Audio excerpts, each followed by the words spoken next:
Suamiku Om dosen. Bab 011. Haya nilai hari pertama kuliahnya kali ini cukup asyik. Sekadar cukup, tidak lebih.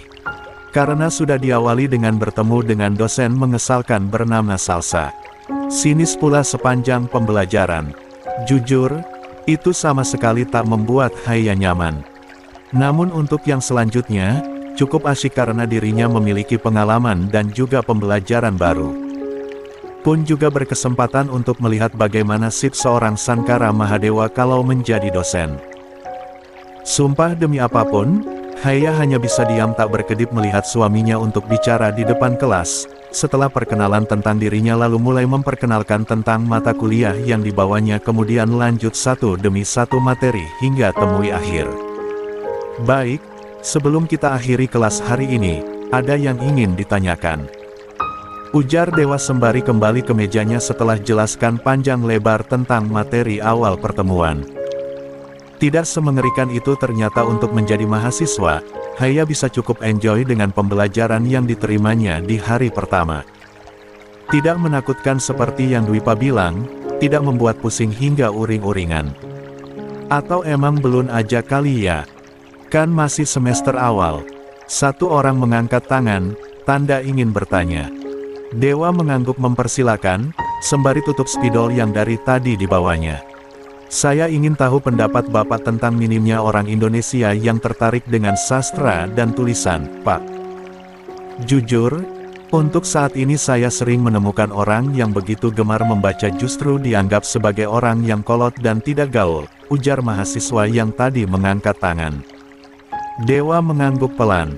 Memang apa pentingnya dianggap gaul, kalau otak kalian kosong? Apa kerennya dianggap mengikuti zaman kalau kalian abai dengan sebuah ilmu? Ujar Dewa kini balik bertanya. Pandang tiap-tiap yang hadir di kelas barunya. Senyumnya terbit dengan samar, saat pandangannya jatuh ke lukisan peta Indonesia di dinding belakang.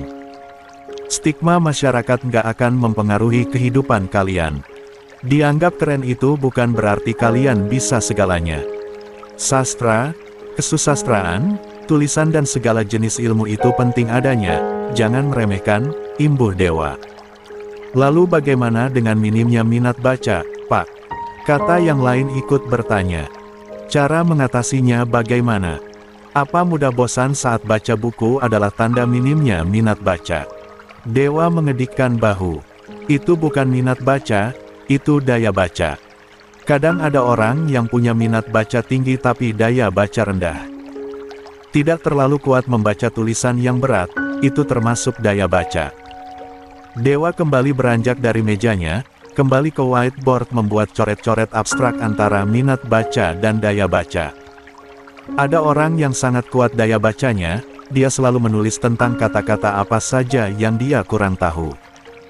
Diulang kalau tidak mengerti, dan selalu cari tahu apa arti dari kata yang dia baca. Itu termasuk daya baca tinggi, ujar Dewa menjelaskan. Kelas senyap. Semua fokus pada bagaimana Dewa menjelaskan tentang apa itu daya baca. Jadi, bagaimana caranya menambah daya baca, Pak? Kata yang lain ikut bertanya.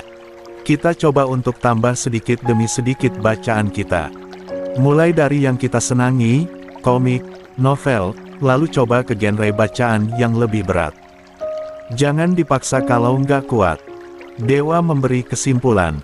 2. Tapi, Pak, kadang kalau baca yang berat itu suka susah dan bosan karena kosakatanya. Bukan cuma karena materinya, misal baca novel, bikin bad mood kalau ada kata yang kurang paham. Dewa tersenyum samar. Terus kalian protes ke penulisnya supaya menggunakan kosakata yang kalian tahu. Kenapa nggak kalian coba catat dan pelajari kosakata yang kalian nggak paham dibanding protes pada pemilihan katanya? Dewa menghela napas panjang. Belajar itu nggak harus berjam-jam memandang buku yang berat. Semua hal yang bisa membuat kalian tahu sesuatu itu termasuk belajar. Baca komik, novel, itu termasuk belajar. Tulis apapun yang kalian dapat, itu lebih mengasyikan. Haya mengangguk pelan menyetujui apa yang dikatakan Dewa. Sedikit menggembungkan pipi, menulis beberapa hal yang didapatkannya dari Dewa terkait ini.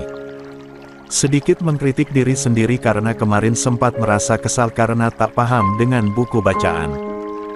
Itu bukan bukunya yang harus menyesuaikan kemampuan baca pembaca, tapi pembaca yang harus menyesuaikan apa yang dibaca.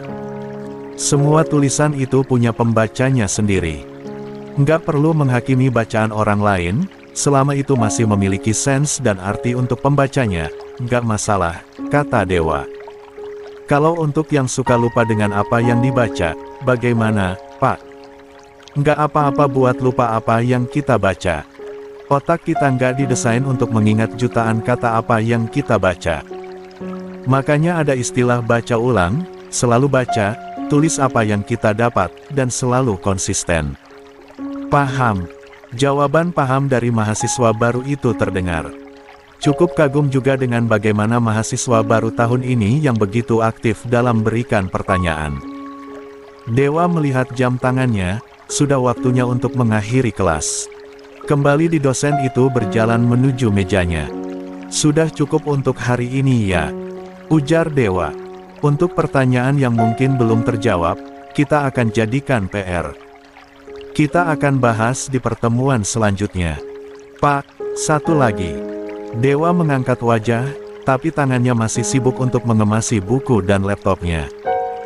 Dari ekspresi mahasiswanya yang bertanya, Dewa tahu bukan sebuah pertanyaan serius yang akan terlontar. Tolong bagi tipsnya buat membaca, Pak, ujarnya. Maksudnya gimana? Tanya Dewa. Kalau minat baca saya sudah tinggi, Pak. Cuma daya baca saya masih lemah. Tips dari Pak Dewa yang tadi, bisa diterapkan buat baca isi hati si dia enggak ya, Pak? Sorakan terdengar, dan Dewa hanya bisa tersenyum. Kan? Memang tidak pernah salah dugaan Dewa dengan sodoran pertanyaan di akhir-akhir pertemuan seperti sekarang jika materi yang disampaikan cukup asyik tak temui perdebatan sengit.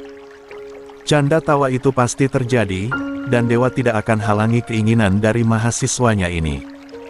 Baca isi hati. Ulang Dewa meladeni sembari ambil laptop dan bukunya. Iya, Pak. Susah banget soalnya. Lebih sulit memahami isi hati si dia dibanding bukunya Tan Malaka.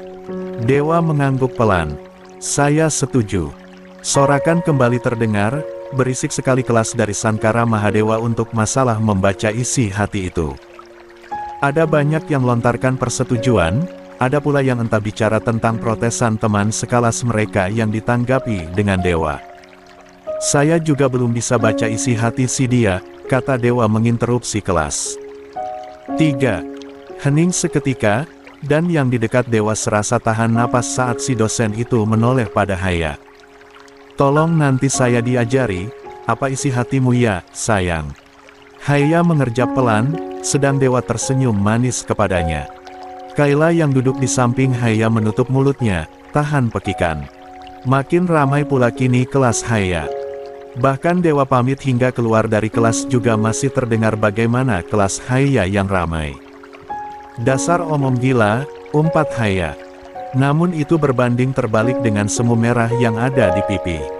Menunduk, abaikan teman-temannya yang kini protes kepadanya perkara Dewa. Iya, setidaknya hari pertamanya sebagai mahasiswi, tidak ubahnya menghapus fakta jika Haya juga istri dari Sankara Mahadewa. Ada rapat besok, kata Garda menyambut Dewa yang menelusuri lorong untuk menuju ruangan para dosen. Tiba-tiba, untuk para pembina aja sih, dekan fakultas bilang katanya ada permintaan khusus gitu, ada kalek yang mau adakan acara. Hah? Dewa mengernyit samar pandang Garda tak percaya. Temannya itu mengedikkan bahunya, ikut hentikan langkah saat Dewa berhenti berjalan. Kalek mau adain acara? Maksudnya gimana? Tanya Dewa. Kurang tahu, makanya besok dibicarakan. Sabotase acara tahunan BEM gitu maksudnya. Garda menggeleng lemah tanda dirinya tak paham. Baiklah, Garda memang bukan orang yang bisa dibilang paham segalanya, tapi Garda itu selalu dapat informasi karena tugasnya selalu berdekatan dengan para informan staf kampus. Perpustakaan, selain sumber ilmu, juga jadi sumber informasi terkini. Nggak ada ya sabotase acara, kata Dewa dengan tegas. Nggak ada konfirmasi apa-apa, ini acara BEM udah dekat baru datang buat ngerecokin acara. Kayaknya harus dibicarakan dulu dengan dekan dan guru besar yang kemarin nerima undangannya. Tahu sendiri sekarang instansi pendidikan itu juga jadi ajang sok unjuk kemampuan pada calon-calon pejabat negeri. Dewa menghela napas panjang, mengangguk lemah kemudian melanjutkan langkah. Terbesit tanya kenapa tidak ada berita dari Maeda, tapi langsung terjawab juga jika ini masih undangan tertutup antara yang bersangkutan dan juga petinggi kampus. Informasinya jelas belum sampai pada pengurus BEM inti Dharma Wangsa. Gimana hari ini, hari pertama jadi dosen untuk istri sendiri? Tanya Garda mengubah topik pembicaraan. Untuk pertanyaan itu, Dewa tersenyum samar.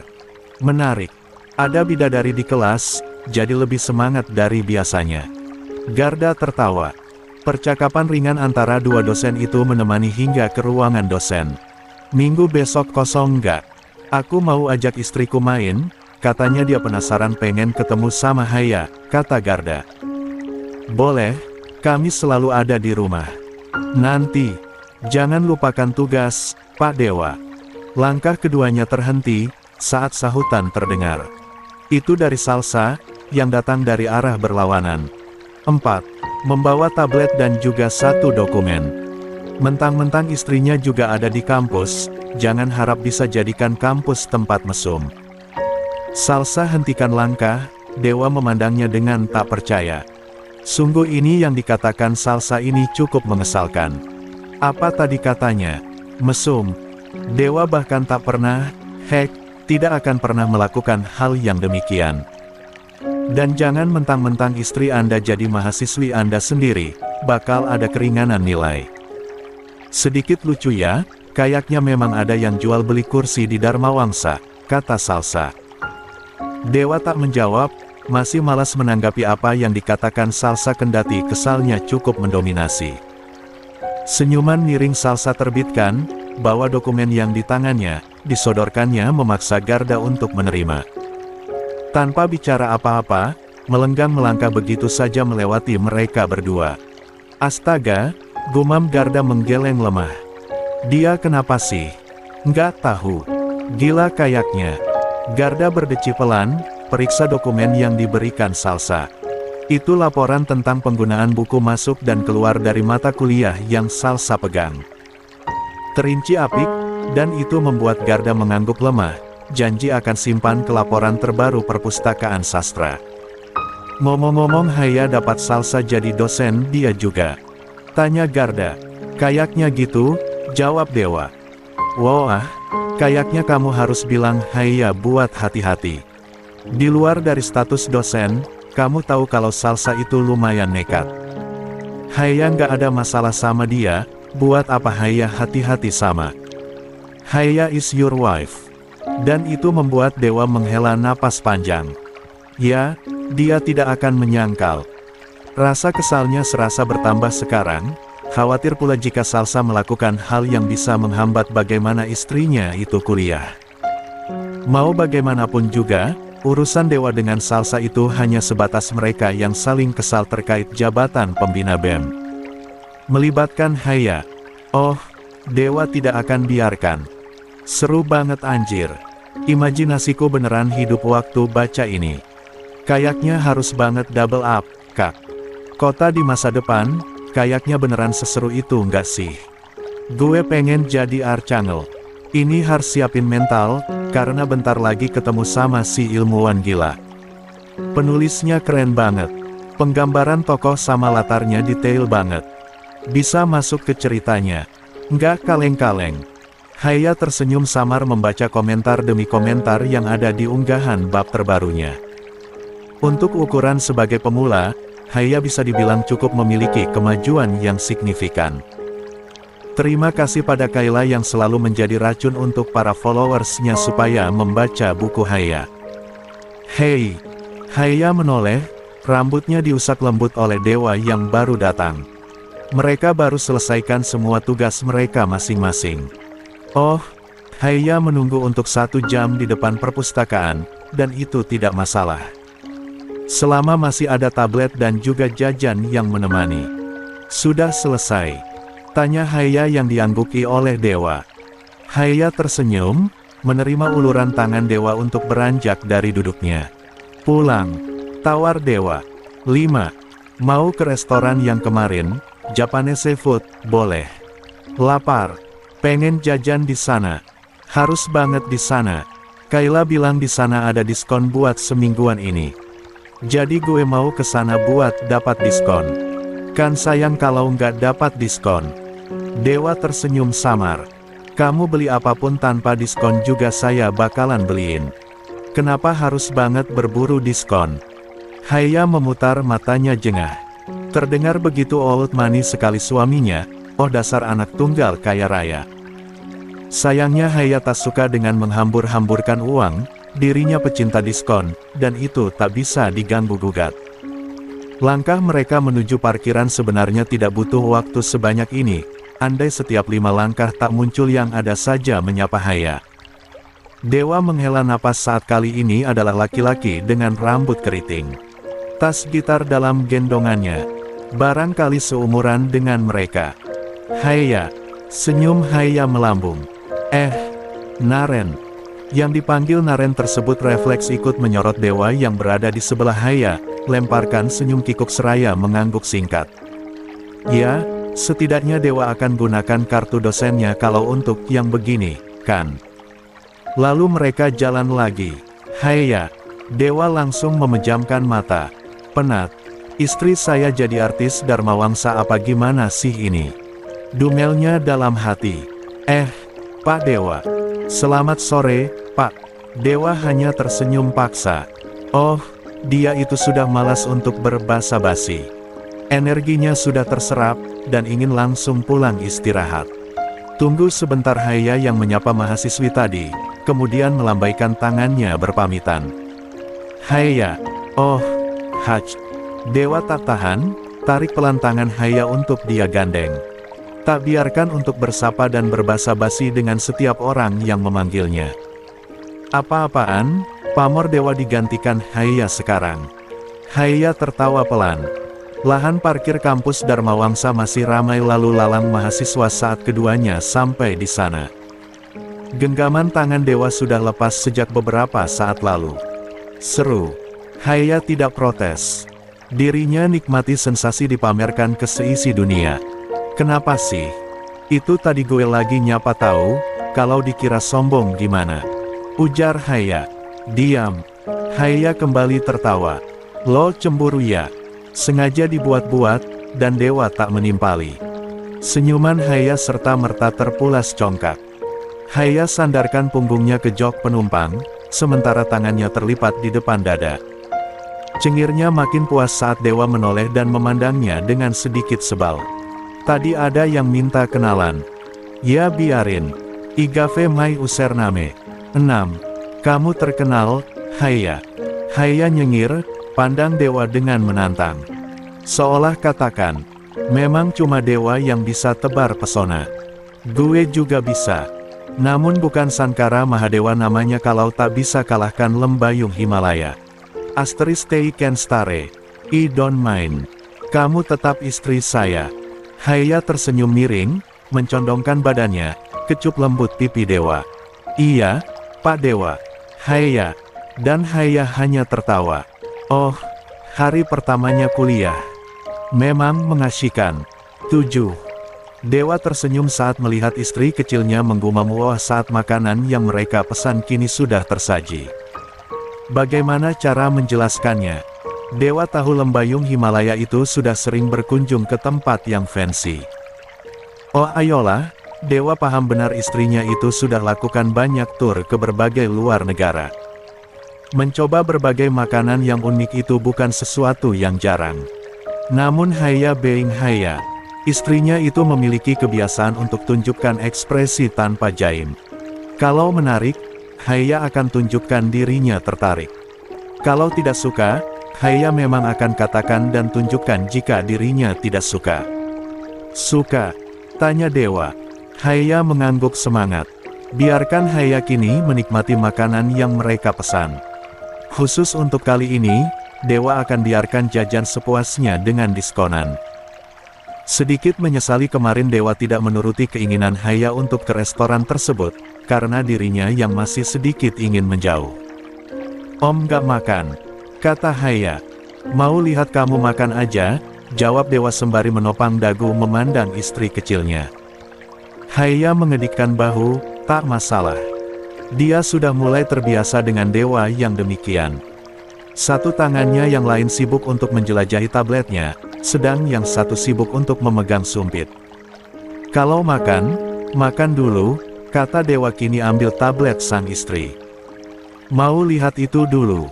Enggak, Haya menyerah. Makanan yang di depannya lebih menarik, jadi Haya biarkan Dewa mengambil tablet yang akhir-akhir ini menjadi barang favorit Haya mengalahkan ponsel. Suaminya itu terlihat memeriksa apa yang tadi Haya buka di tabletnya. Oh, itu laman di mana Haya menulis sebuah cerita. Wah, makin banyak yang baca, kata Dewa memuji. Haya tersenyum, matanya yang serupa kucing kini tenggelam tanda dirinya senang dengan apa yang dikatakan Dewa. Ngomong-ngomong soal tulisan Haya, memang benar dirinya memiliki feedback yang cukup baik untuk cerita yang ditulisnya. Banyak pembaca buku baru dan komentar-komentar yang masuk itu membuat semangat untuk Haya melanjutkan. Tapi lagi bingung buat lanjutinnya gimana. Di otak udah ada, tapi giliran mau nulis kok susah ya. Kayak nggak bisa nuang ide di kepala, ujar Haya. Istirahat dulu, jangan dipaksa kalau kayak gitu. Tapi banyak komentar yang nyuruh lanjut, gue kan nggak mau ngecewain pembaca. Pembaca itu penikmat sebuah karya, kalau karya yang mereka nikmati nggak maksimal itu juga bakal jadi ngecewain, kan? Lebih baik ambil jeda untuk istirahat dulu, refresh otaknya. Gitu. Dewa mengangguk pelan. Menulis sebuah karya itu nggak bisa dituntut langsung jadi, nggak bisa dituntut untuk langsung sempurna. Wajar kalau lelah, menulis juga bukan sekadar mengarang, kan? Haya mengerutkan hidung, mengangguk pelan. Jujur, untuk yang ini memang Haya perlu banyak belajar. Ini dunia baru untuknya, sebuah dunia yang begitu jauh jika dibandingkan dengan badmintonnya dulu. Kalau dulu yang penting menang dan harus selesaikan pertandingan apapun caranya, kali ini Haya tidak bisa untuk pakai cara itu. 8. Terus biar gue bisa balikin mood nulis lagi gimana dong? Gue tuh pengen nulis banyak, cuma pas mau nulis tiba-tiba kosong otaknya. Bibir itu mengerucut, tanda jika dirinya sedikit sebal dengan apa yang tengah Haya alami. Dewa tersenyum samar, kembali scroll laman web tempat cerita Haya terunggah. Memang cukup banyak yang membaca, kendati tak sampai ratusan ribu. Namun untuk sebuah penulis baru, memang cukup bisa dibilang ramai. Coba dibaca ulang dulu bagian-bagian cerita yang kamu suka, tulis hal-hal yang menarik. Baca lagi outline-nya, nanti kalau udah temukan feel-nya, kamu bisa lanjut nulis, ujar Dewa. Haya mengangguk pelan. Oke, nanti dicoba. Good girl. Kalau begini, kan gue berasa beruntung punya suami dosen sastra. Hey. Haya tertawa pelan, ambil satu sushi dan suapkan pada Dewa, yang kini diterima. Acara makan di restoran ala-ala Jepang itu cukup terasa hangat. Haya dengan segala sifatnya yang memang ekstrovert memiliki banyak sekali cerita yang tak ada habisnya. Gimana hari pertama kuliah? Tanya Dewa sebelum kembali terima suapan satu makanan dari Haya. Asyik. Gue punya banyak teman baru sekarang. Dewa mengangguk, paham benar soal itu. Ketua kelas gue ganteng banget, ucapan Haya terjeda saat lihat Dewa kini mengernyit samar. Dosen gue juga ganteng banget. Dewa tersenyum paksa. Saya rasa gombalan kamu perlu di-upgrade. Jelek banget soalnya. Ih. Dewa tertawa pelan, ulurkan tangannya mengusap rambut Haya, sebelum kini rapikan poni yang jatuh untuk tidak menusuk mata sang istri. Satu ucapan syukur Dewa lakukan, setidaknya sekarang ada sebuah kemajuan untuk hubungan mereka. Tapi serius, hari ini lumayan asyik, kata Haya meletakkan sumpitnya. Kenapa cuma lumayan? Karena tadi di mata kuliah pertama ada dosen ngeselin. Itu si Salsa, yang kemarin teriak-teriak sama lo. Ekspresi Dewa berubah serius. Oh, dirinya hampir lupa perkara Salsa. Teringat kembali bagaimana Garda yang memperingatkannya supaya bisa membuat Haiya hati-hati. Oh, inikah waktunya drama romansa murahan itu? Dewa mengernyit samar. Dia cari masalah sama kamu?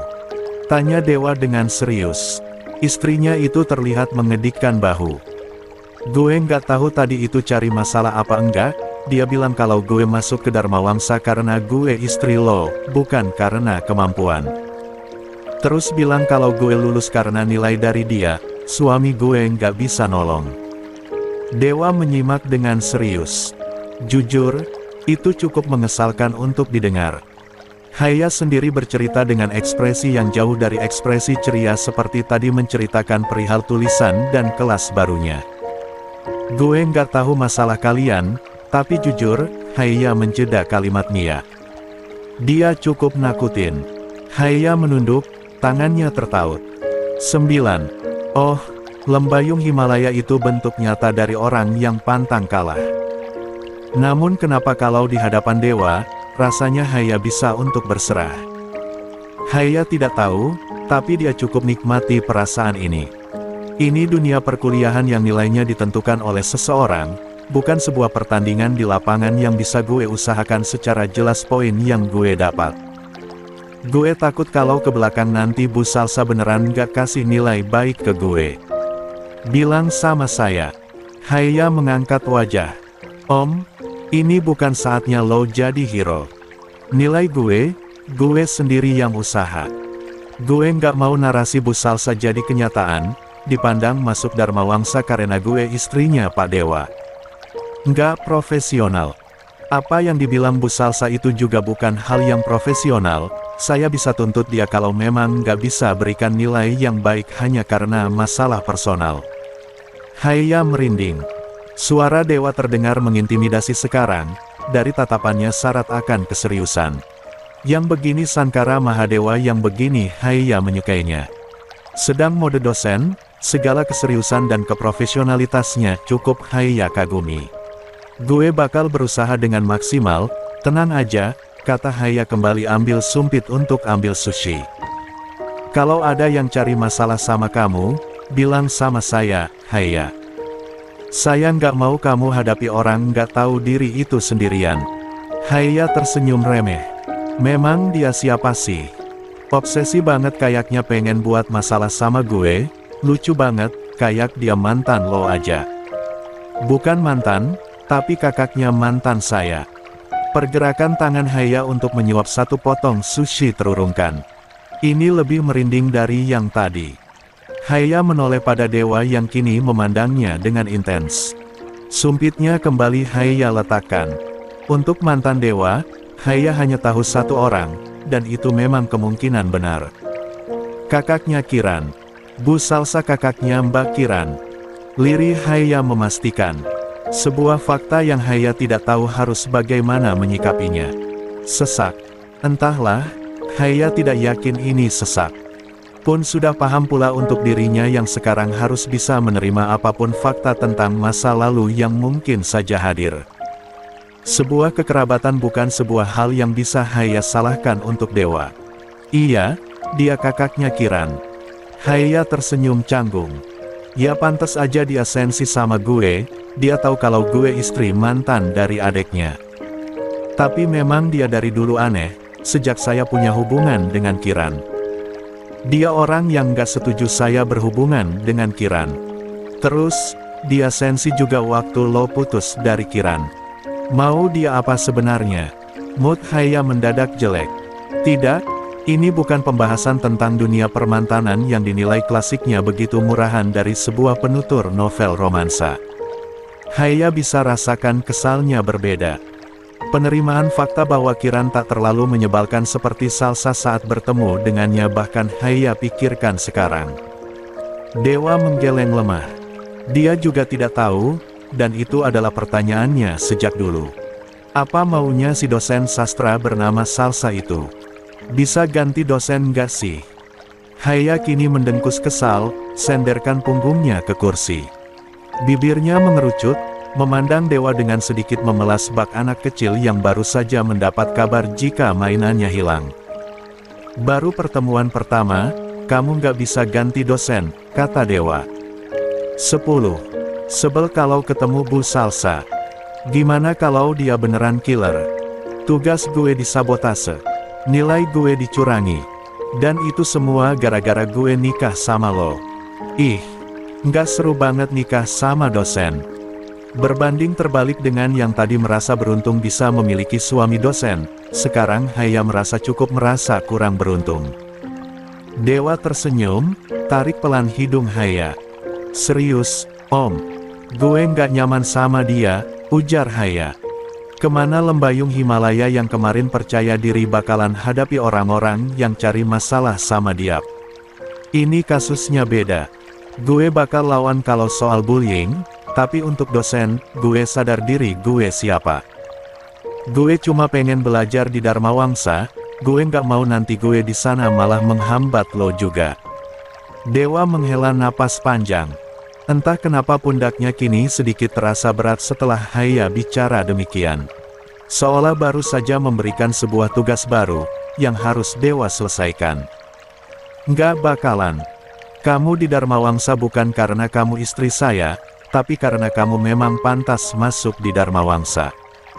Cukup buktikan itu, taat aturan dan kerjakan tugas tepat waktu. Gitu. Kalau dia sabotase nilai kamu, kata Dewa kemudian diam sejenak. Matanya yang teduh kini syarat akan keseriusan kembali. Saya yang bakal hadapi. Bilang sama saya, paham? Haya mengerjap pelan. Sudah dibilang sebelumnya, kalau dia suka dengan Dewa yang mode begini. Tidak ada Dewa yang pantas untuk dipanggil Om kalau begini. Haya tidak bisa untuk tidak tersenyum. Entah kemana dia yang kemarin tolak mentah-mentah perlindungan Dewa, katakan semua bisa sendiri. Sekarang Haya merasa tidak masalah untuk dijaga dan dimaui. Yes, Daddy. Panggil yang benar, Haya. Haya tersenyum, condongkan wajahnya tapi Dewa tahan dahinya. Mama sayang. Dewa berdecak pelan, kembali dorong dahi sang istri. Haya dengan segala tingkah randomnya memang mengesalkan. Sok menantang, tapi kalau diladeni bakal kicep juga. Diam, atau saya gigit pipi kamu sampai nangis. Ancam Dewa. Di sini, tantang Haya. Dewa memicingkan mata, dan Haya tertawa. Dalam berjanji akan gigit pipi istri kecilnya nanti sampai rumah. Ingatkan Dewa untuk itu nanti. Iya, Mom. Besok adek sama Mamas bakal ke rumah. Itu yang dikatakan Haya saat Yumna mengundang makan malam untuk besok. Ganti yang kemarin, katakanlah begitu. Kebetulan Taufik juga sedang di rumah, dan itu cukup jadikan Haya setujui ajakan sang ibunda dengan cepat. Oke, I love you too. Waalaikumsalam. Panggilan suara itu terputus, tinggalkan senyuman manis untuk Haya yang sepertinya moodnya lumayan bagus malam ini, kendati kakinya sedikit ngilu karena cukup lama beraktivitas di luar. Haya ambil laptopnya, dengan segera kini keluar dari kamar, menuju saung yang ada di belakang rumah. Tempat tadi di mana Dewa berada. Om Dewa, seru Haya. 11. Yang punya nama tersedak. Ya, Dewa sedang minum wedang jahe di sana. Laptopnya menyala dan itu masih terhubung dengan seseorang. Haya menghentikan langkah, menutup mulutnya. Masih rapat? Tanya Haya pelan. Dewa menghela napas panjang, menggeleng lemah. Berikan isyarat untuk Haya mendekat dan duduk di dekatnya. Dari sana Haya paham jika Dewa tidak tengah melakukan video call dengan orang penting. Saya tutup dulu, besok kita bicarakan lagi. Baik, Pak. Oh, Maeda. Haya cukup tahu tentang ketua BEM-nya. Panggilan itu berupa video itu terputus. Tampilkan laptop Dewa yang kini full dengan berbagai folder pembelajaran. Kak Maeda, kan tadi itu? Ujar Haya. Iya, dia bicara soal sisa anggaran BEM. Baru dibahas tadi sama anggota inti yang lain buat acara tahunan minggu depan. Wah, keren juga ya Kak Maeda. Dewa yang tadi sedang close beragam program yang terbuka dari laptopnya menoleh, mengerutkan kening. Kenapa keren? Keren aja gitu jadi anggota BEM. Gue boleh nggak ikut BEM nanti? Jadi kayak Kak Maeda. Dewa menggeleng lemah. Enggak, kenapa gitu? Dewa menghela napas panjang. Kamu itu bisa nggak sih anteng sehari aja? Ada aja gitu yang dipengenin, kata Dewa. Nggak bisa. Kalau gue anteng, gue bakal demam. Kalau gue demam, yang repot siapa? Lo juga yang repot. Valid. Oh, jadi gue beneran ngerepotin. Dewa memutar matanya jengah. Ternyata begini ya bicara sama bocil. Sama sekali tidak terima untuk kalah. Haya memberengut, dan kali ini Dewa hanya membalas untuk mengusap rambutnya. Tadi Momi telepon, katanya undang makan malam kita besok, ujar Haya meletakkan laptopnya. Nggak apa-apa, kan? Dewa mengangguk mengiyakan. Oh, untuk momen makan malam kemarin tidak sempat mereka wujudkan undangan dari Yumna karena kesalahan Dewa sendiri. Sumpah demi apapun, Dewa tidak ingin mengulang hal yang membuatnya hampir terkena serangan jantung. Tidak akan lagi mengulang kesalahan yang sama. Mau nulis? Tanya Dewa yang melihat layar laptop Haya. Istri kecilnya mengangguk semangat. Mumpung lagi ada mood. Temenin di sini, jangan masuk rumah dulu. Dewa lagi-lagi mengangguk, tutup laptop yang sudah ia matikan dan kini beralih fokus pada Haya yang tengah menulis untuk kelanjutan cerita metahumannya. Kamu nggak mau nulis romansa? Biasanya orang-orang suka dengan itu, kan? Tanya Dewa. Gue kepikiran nulis kisahnya Abang Dwipa. Berdasarkan kisah nyata. Haya tertawa. Iya, dan gue mau kasih ending bahagia. Dia ketemu sama cewek yang dia cinta di akhir cerita. 12. Biar nggak jomblo terus, kasihan. Dan ya, malam itu Haya cukup punya banyak waktu untuk torehkan ribuan kata ditemani Dewa di saung belakang rumah mereka. Nikmati sepoi angin malam yang membawa aroma pandan dan juga bunga kenanga, dan juga ditemani bunyi air yang ada di kolam milik Mita. Menulis cerita untuk Dwipa, katanya. Sedang yang katanya akan ditulis kisah hidupnya baru saja berseru marah dengan sang ibunda.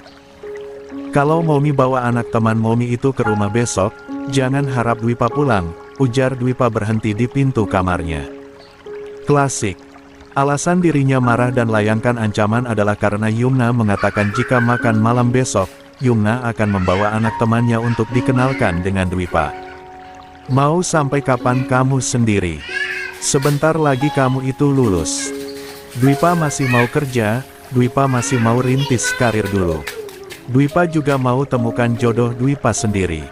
Momi nggak berhak atur Dwipa. Temukan jodoh sendiri. Kamu aja masih ingat perempuan sampah. Dia bukan perempuan sampah. Dwipa membuka pintu kamarnya. Menarik napas panjang guna netralkan detak jantungnya sendiri. Ada perasaan nyeri di sana, ada perasaan sakit di sana untuk mendengar bagaimana orang yang dicintainya begitu dibenci oleh ibunda sendiri. Dia perempuan baik-baik. Dia bukan perempuan sampah. Yumna terlihat berdecil pelan. Momi nggak peduli dia siapa. Yang jelas, besok Momi bakal, kalau Momi masih mau Dwipa tinggal di rumah ini, jangan bawa anak teman Momi ke sini. 13. Jadi ke rumah orang tuanya Haya. Tanya Mita pada Dewa yang mengambil minuman dingin di dapur. Wanita hebat itu terlihat memasuki dapur, membawa keranjang berisi bunga melati yang sudah dirangkai. Semerbaknya langsung menyapa saraf olfaktori si dosen sastra. Pesanan untuk penari di sanggar, jelas itu buat Dewa maklum. Bukan pertama kalinya, dan sudah terbiasa. Jadi, ini lagi nunggu Haya siap-siap, Buna. Buna masih sibuk di sanggar, kah? Ujar Dewa. Iya, Buna mau antar ini dulu ke sanggar, biar besok langsung tampil nggak perlu heboh nyariin melati, Buna jangan terlalu sibuk. Masih ada Mas Joko yang ada di sanggar, Buna kalau capek udah di rumah aja. Anak-anak sanggar juga udah tahu banget soal apa-apa yang mereka lakukan. Kalau nggak diawasi juga bakalan kacau, Dewa. Benar sih. Dewa tidak menyangkal soal itu. Katakanlah memang yang mengurus sanggar adalah orang-orang yang sudah Mita percaya, tapi tidak bisa untuk lepas tangan begitu saja. Untuk saat-saat seperti ini, Dewa cukup merasa bersalah. Dirinya tidak sepenuhnya bisa membantu. Tabrakan dengan jadwal di kampus, sekarang ditambah pula menjadi pembina BEM, rasanya semakin jarang dirinya ke sanggar. Tidak seperti dulu yang biasanya bisa untuk ikut mengawasi, atau mengurus segala keperluan, sekarang tidak bisa lagi. Haya gimana? Dia baik-baik aja, kan? Nggak ada masalah yang berarti di kampus, kan? Tanya Mita sembari menata bunga melati yang sudah dirangkai itu. Alhamdulillah, nggak ada, Mom. Cuma ya. Dewa menarik napas untuk menjeda kalimatnya. Ada sedikit hal agak ngeselin. Mita menoleh, mengernyit samar. Apa? Salsa? Mau apa lagi dia? Masih aja gangguin kamu. Dan sekarang gangguin Haya. Dewa diam, letakkan gelas yang tadi ia pakai untuk minum. Anggukan pelan itu konfirmasi untuk menjawab pertanyaan Mita. Mita berdecak pelan, ekspresinya berubah sedikit serius sekarang memandang anak semata wayangnya. Buna nggak mau kamunya kecolongan, Dewa. Dulu sering banget si Salsa itu gangguin kamu sama Kiran, Buna nggak mau Haya kenapa-napa karena dia, kata Mita serius. Nggak bakalan, Buna. Dewa bakal jagain Haya. Dan atas kalimat singkat dari Dewa, Mita cukup percaya. Bukan nama yang asing untuknya siapa itu Salsa. Sudah dibilang sebelumnya jika hubungan Dewa dan Kiran itu sudah cukup intens dengan kenal siapa-siapa saja anggota keluarga. Hanya saja memang bukan takdir, dan bukan hal yang bisa diungkit lagi perkara mereka yang dekat. Kali ini Mita berharap jika tidak ada yang mengganggu rumah tangga anaknya. Dewa ke kamar dulu, Buna, kata Dewa. Mita hanya mengangguk pelan persilakan Dewa setelah tadi berpesan untuk membawa bingkisan dari Mita untuk dibawa nanti ke rumah orang tua Haya. Ya, sebuah kebiasaan dari besan yang anaknya akan berkunjung, katakanlah begitu. Dewa melangkah memasuki kamar, hendak memanggil Haya yang katanya akan bersiap itu. Prediksinya sih sudah selesai, tapi ternyata istri kecilnya itu terlihat masih diam berdiri melihat dua baju yang kini ia letakkan di tempat tidur. 14. Belum selesai, kata Dewa. Bingung mau pakai baju yang mana. Haya menggembungkan pipi memandang Dewa dengan matanya yang kini seperti anak kucing. Dewa mendekat. Dia ingat jika acara makan malam ini bukan makan malam yang mengharuskan Haya tampil mewah. Ini acara makan malam biasa di rumah Haya, tidak ada acara yang bagaimana. Ini bukan acara yang gimana, Haya. Kenapa pusing pilih baju yang mana? Tanya Dewa kini mendekat. Haya berdecak pelan. Lo nggak asik. Baiklah, Dewa tidak akan menghakimi sifat wanita yang ingin selalu tampil cantik untuk keluar rumah.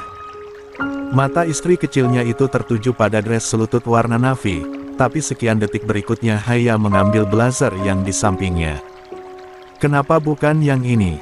Tanya Dewa karena mengira Haya akan mengambil dress selutut itu. Haya menggeleng lemah. Nanti kaki palsunya kelihatan.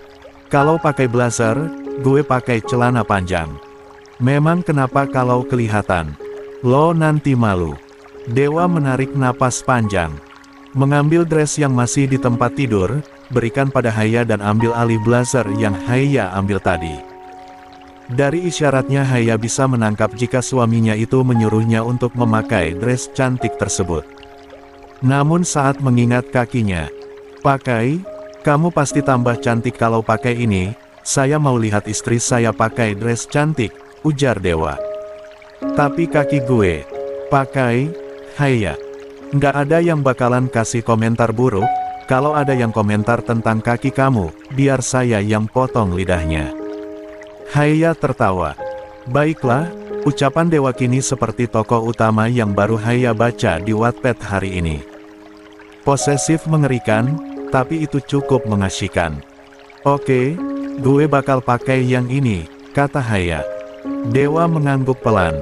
Persilakan Haya kini untuk memakainya.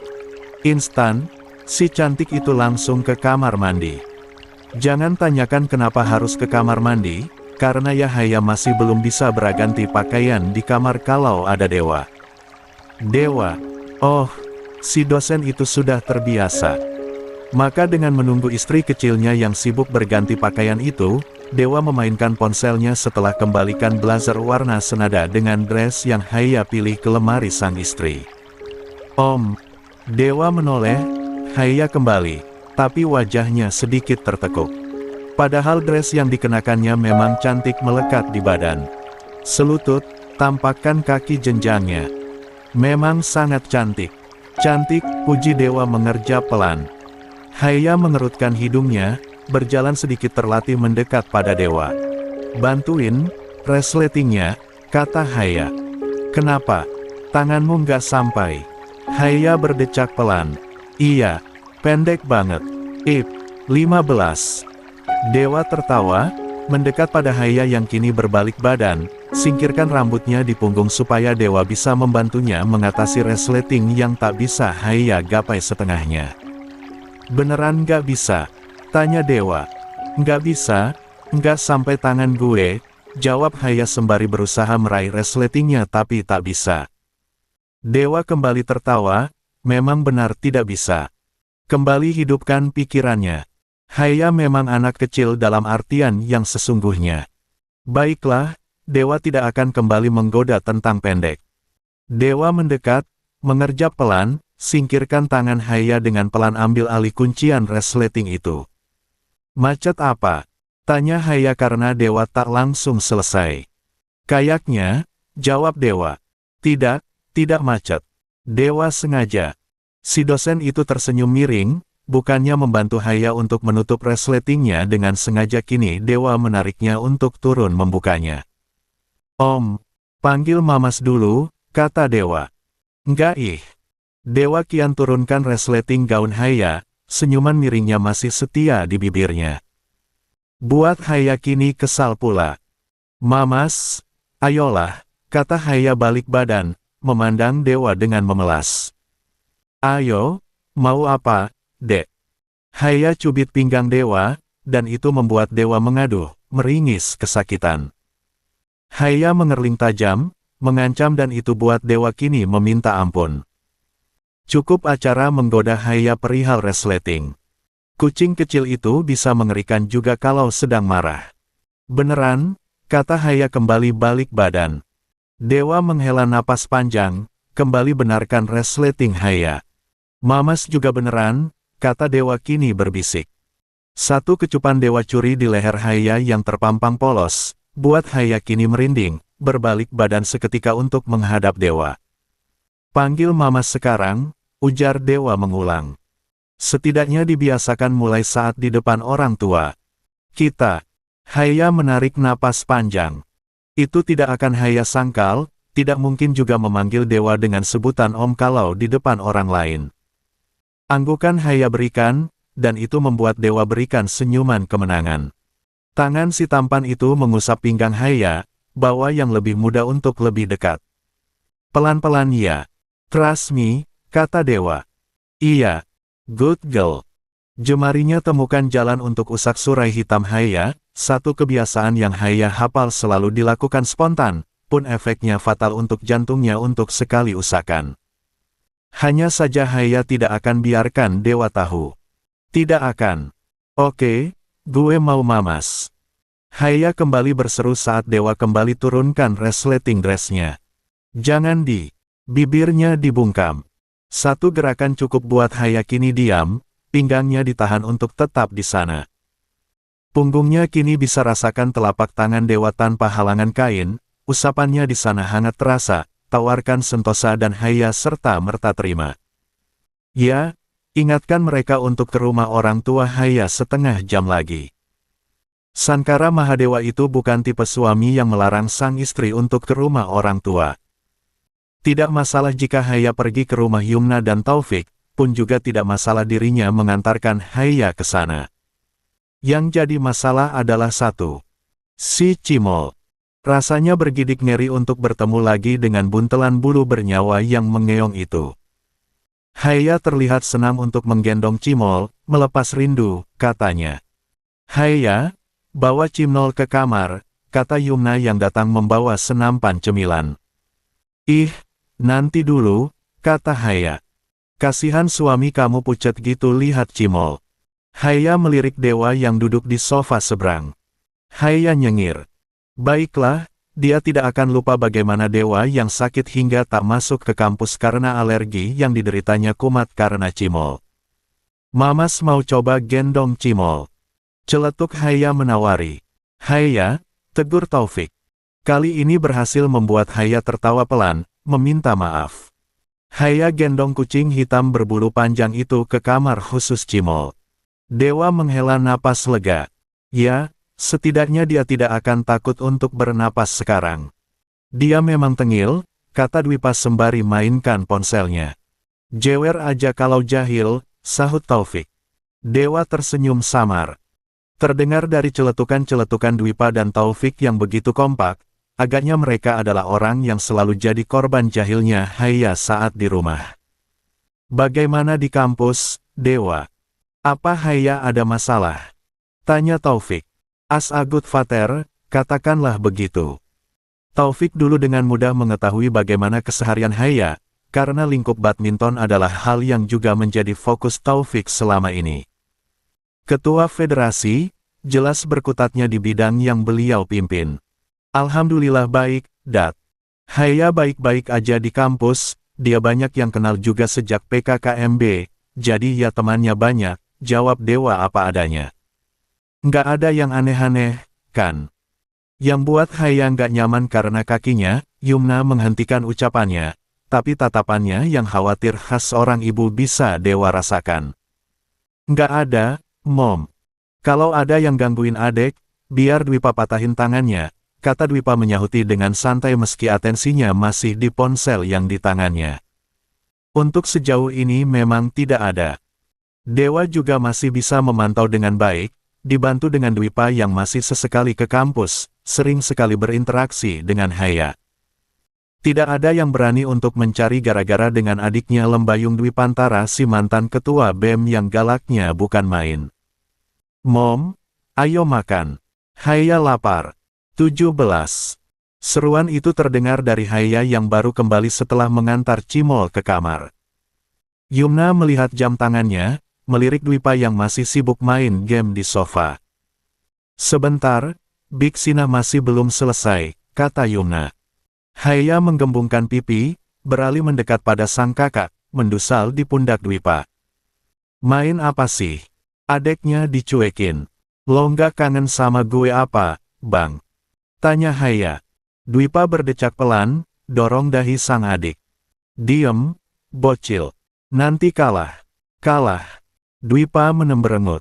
Menghela napas jengah, tarik rambut Haya yang sudah diikat dengan cantik. Haya berseru, tarik pipi Dwipa. Oh, interaksi yang sangat dirindukan untuk terjadi di rumah besar itu. Lembayung siblings memang ada saja yang diributkan.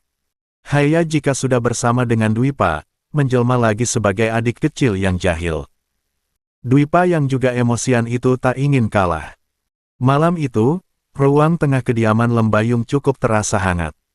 Hadirnya Haya dan Dewa, serta pulangnya Taufik dari kegiatan tugasnya memandu anak-anak pelatnas ke tur badminton, cukup membuat Yumna senang pula keluarga besarnya kumpul. Permisi, Bu. Makan malam sudah siap, kata Bisinah yang dengan sopannya memberitahu Yumna. Yayai, makan. Tunggu dulu. Teman Momi belum datang, kata Yumna. Haya mengerjap pelan. Loh, Momi juga undang teman Momi. Adek pikir ini cuma makan malam keluarga kita aja. Dwipa yang mendengar tentang teman Momi itu ekspresinya berubah kesal.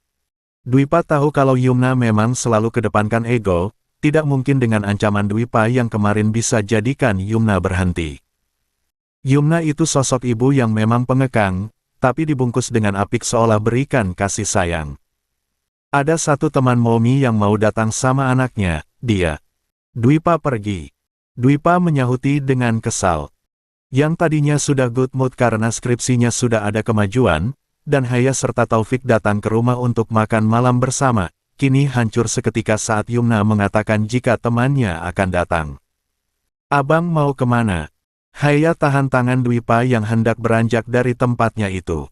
Yang jelas bukan untuk nemuin anaknya teman Nomi, jawab Dwipa. Apa maksudnya, Mom? Tauf kini ikut bertanya. Kernitan di dahi ayah hebat itu konfirmasikan jika Taufik juga tidak tahu tentang perihal rencana Yumna yang akan mengenalkan anak temannya itu dengan anak sulungnya. Apa sih? Momi cuma mau undang teman Momi aja sama anaknya, memang salah. Ujar Yumna. Iya, tapi ada maksud lain, kan? Udahlah Mom. Dwipa udah berkali-kali bilang, kalau Dwipa nggak mau dikenalin sama anak teman Momi itu. Seru Dwipa kesal. Haya bungkam, dewa apalagi. Cukup tak menyangka juga jika akan temui narasi seperti ini di rumah sang mertua. Rasanya seperti deja vu. Dewa jelas mengerti bagaimana posisi Dwipa sekarang. Tidak akan mau jelas. Terlebih Dwipa masih sibuk dengan garapan skripsi dan menurut informasi dari Haya belum bisa berpaling dari sang mantan. Dia baik, Dwipa. Dia dokter. Seru Yumna. 18. Haya dan Dewa spontan menoleh. Entah sinyal apa namanya, yang jelas ada sedikit peringatan di kepala mereka dengan dugaan kemungkinan yang sama perihal orang yang dimaksud Yumna. Mau dia dokter, dosen, polisi, atau presiden sekalipun, Dwipa nggak mau. Seru Dwipa lepaskan tangan Haya yang menggenggamnya. Abang, selamat nikmati makan malamnya. Jangan harap Dwipa pulang kalau Momi masih ada niatan buat jodohin Dwipa. Taufik berdiri. Dwipa, tidak bisa dihentikan sekalipun Taufik yang sudah memanggil. Haya coba untuk menyusul, tapi sedikit terlatih dan jelas tak akan terkejar. Dewa yang akhirnya ikut mengejar sang istri, takut pula jika Haya terjatuh karena langkahnya yang terburu-buru. Abang, panggil Haya tapi tak digubris Dwipa. Dwipa masih kesal, dengan segera menuju pintu rumah utama Lembayung. Tak hiraukan bagaimana seruan untuk memanggilnya itu terdengar. Sedetik sebelum Dwipa buka pintu rumah utama, bel terdengar. Permiso, selamat malam, sapa seseorang di depan pintu. Teman Yumna, dengan anak perempuannya. Berambut coklat gelap, tersenyum manis, dengan lesung pipi yang menghias. Sedikit terlihat lelah, dan Dwipa bisa melihat nametak dokter di baju yang dikenakannya. Hai, 19. Hai. Sapaan itu terdengar ringan dari perempuan berambut coklat tersebut. Dwipa mengernyit samar, terlebih saat perempuan itu tersenyum manis kepadanya. Dwipa. Tak biarkan untuk berinteraksi lebih, Dwipa benar-benar bawa tungkainya untuk keluar dari rumah. Persetan dengan seruan yang memanggil namanya, baik dari Yumna ataupun Taufik yang dari suaranya Dwipa yakin juga sudah mulai diliputi marah. Tak pedulikan juga pandangan bingung dari dua orang tamu yang Dwipa tidak pernah lihat sebelumnya. Sedang Haya terhenti beberapa langkah dari pintu, ditahan Dewa untuk tidak memaksakan langkah mengejar Dwipa. Itu cukup berisiko, ngomong-ngomong. Dewa tidak tega pula untuk bisa biarkan istrinya terlatih untuk mengejar Dwipa. Abang.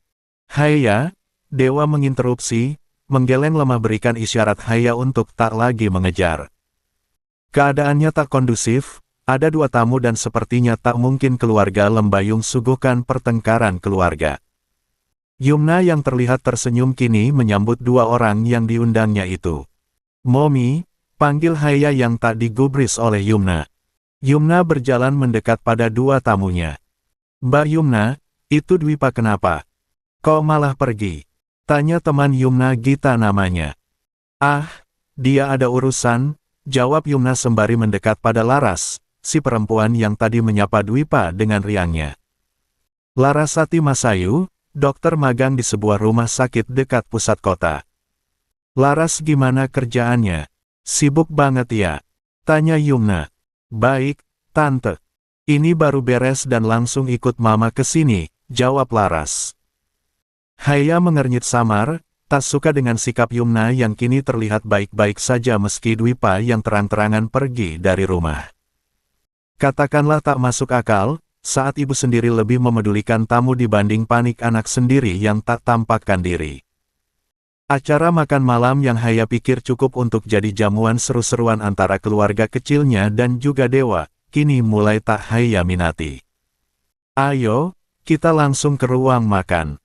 Dan ajakan itu terdengar ringan setelah Yumna perkenalkan Laras pada Taufik yang sebenarnya juga tak minat untuk menyambut tamu selain Haya dan dewa malam ini. Momi, panggil Taufik pada Yumna.